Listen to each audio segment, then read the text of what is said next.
Well, the 4-H brand is really people, and it's a result of years and years of people doing great things, young people, parents, volunteers. Branding is really about emotion.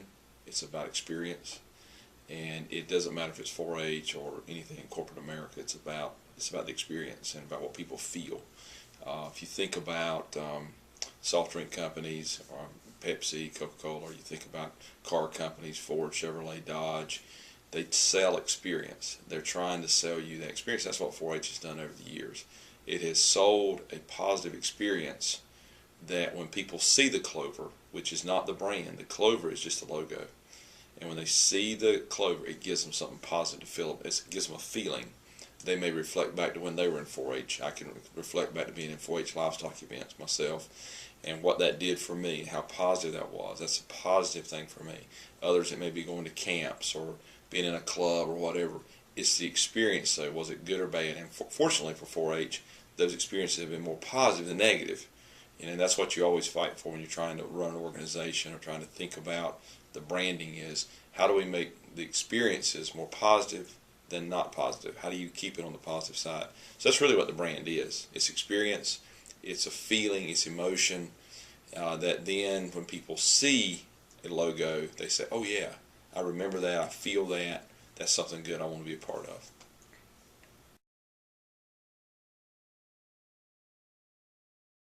Well, the physical evidence of a brand should be your logo.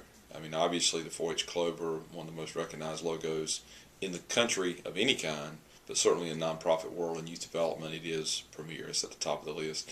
And I think what we have to be careful of, 4-H and cooperative extension itself is so natured that we want to partner all the time and collaborate, and that is a part of our legacy. It's a part of who we are. We got to be careful that we don't lose our branding when we do that, because what you can do, you can be doing great things, doing a lot of leg work, coordinating, doing a lot of stuff behind the scenes. But if you're not careful, you can lose your identity.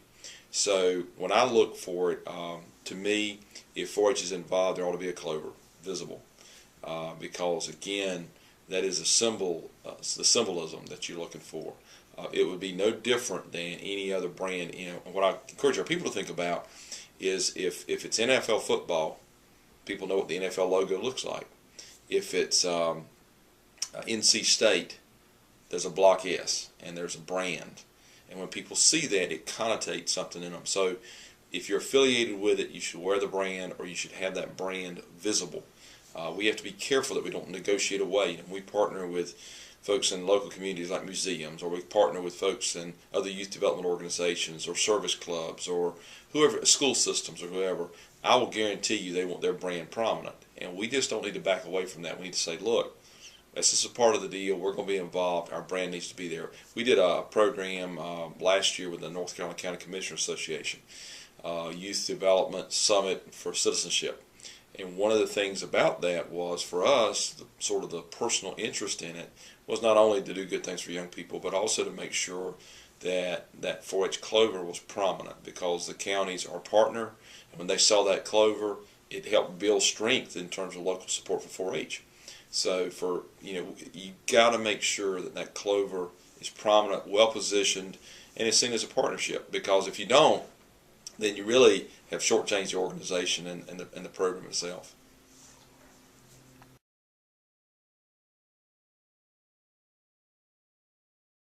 A balanced program, a lot of people don't know what that really is. They say, what does that mean? Because maybe I'm in a county where I really focus on school enrichment, or I focus on clubs, or what have you. And to me, the ideal is, number one, know what your community needs. I think that's where it starts. That's classic extension work. You go out, you assess the community, work with your advisory committee, and hopefully all of our counties have those for 4-H. You really need that, because what that does, that sets parameters of what the needs are. Then based on the needs, you say, okay, how can I best deliver this? And it's very much, I look at delivery modes very much like learning styles. Everybody has a different style. For some people, it's they're lecture learners, they're fine sitting in a classroom. Other people have to be very hands-on. Other folks are a blend of that, or somewhere in the middle of all that. Delivery modes are the same thing. Different people want to contact and interface with the organization or the program in different ways. It is very important to understand that 4-H is unique in that it is an educational program, but it is also an organization. You've got two pieces there. The strength of 4-H historically has been the organization side. That's where you have your alumni, your volunteers, your political base, your supporters at the local level. They're on the organization side. So you want to make sure that you have strength there, because that's found in the club work. And it's the hardest work of all. It is the hardest part. Mm-hmm. But it is where the deeper experience for a young person is. It's more it's longer. It has longitudinal impact. It's not short term. The school enrichment side, for instance, is great. We reach lots of young people, and it's a great way to draw them into clubs. Those delivery modes need to work together. It's like when young people are in clubs, and then they say, "Well, I want to know about 4-H camp." There's another delivery mode. So you find different ways to connect. Every young person, every family is going to connect with you in a different way. I think balance is important, because you need to offer a portfolio of opportunities. 4-H is kind of like the buffet line. You don't want to eat all salads, you don't want all main course, you don't want all desserts. You need some of all of it. And what we need to do in 4-H is make sure that we're offering a broad cross section, that we have. We know there are young people that want to interface with us in different ways. We need to offer those opportunities. We certainly don't need to be one-dimensional, because I think that shortchanges young people. The club work, the volunteer side of it, definitely the most challenging, but probably the most rewarding. It's where you get the deeper impact. It's where you make a difference, which you can measure. And when in the accountability work we're in today, and the sort of the accountability mode of having to show impact, your real impact is going to be shown in that dimension. So balance to me is you need to be offering the multiple delivery modes.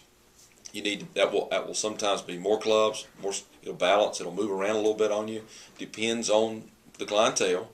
But you don't need to say, well, I'm just going to do school enrichment, or I'm just going to do clubs. It needs to be all the delivery modes, given that there will be some balance and some greater emphasis given to some at different times.